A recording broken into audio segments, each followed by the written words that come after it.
why the markets are falling is also because consistently all through 2025, we've seen foreign portfolio investors pulling out from the Indian equity markets. What we've also seen is that in the month of December, the last month of 2025, they've actually reshuffled their sectoral bets. In the second half of December, they pulled out nearly 17,000 odd crore rupees from Indian equities.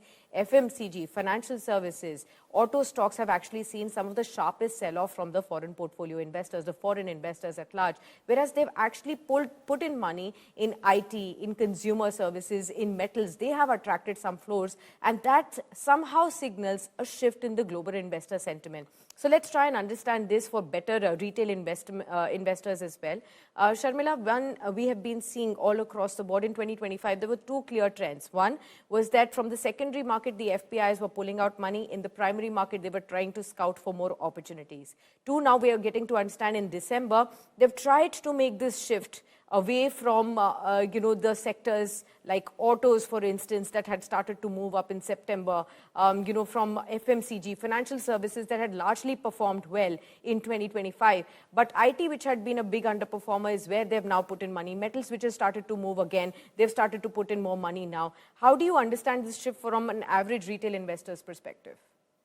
Yes, again, I think that if you were to see the sell-off in financials and autos, it sort of makes sense because you're profit booking.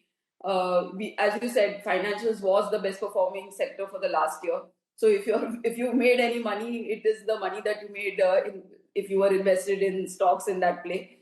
And autos, post the GST news, they really rallied, and we saw a run up. And in fact, even in this month, we continue to see a good performance from the two-wheelers, and the numbers also look better. So that's definitely a story that is happening. But maybe there was some room to book profits there. But FMCG really surprises me because I think the GST cuts will also have a positive impact on a lot of FMCG play, and this is not a sector that's done well. It's strange that there was profit booking there. And again, I think if you look forward, if you were to see the trade deal happen, which one hopes again happens sooner rather than later, then that will sort of bring some semblance and some calmness to IT, pharma, and therefore there could be sort of forward thinking in investing in those sectors.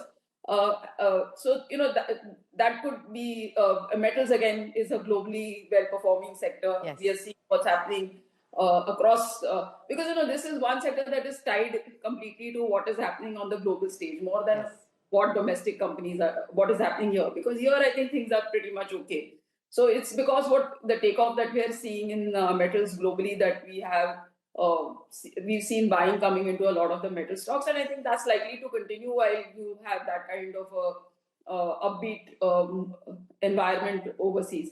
So that I think kind of makes sense. So as I said, the only surprise to me as a retail investor is really the sell-off that we've seen in FMCG, because to my mind, like for instance, Nestle is a big beneficiary from the GST cut. Almost I think 70 to 80% of their portfolio stands to gain. So it's a little surprising that they were selling there. If you like the video, do like, comment, share and subscribe.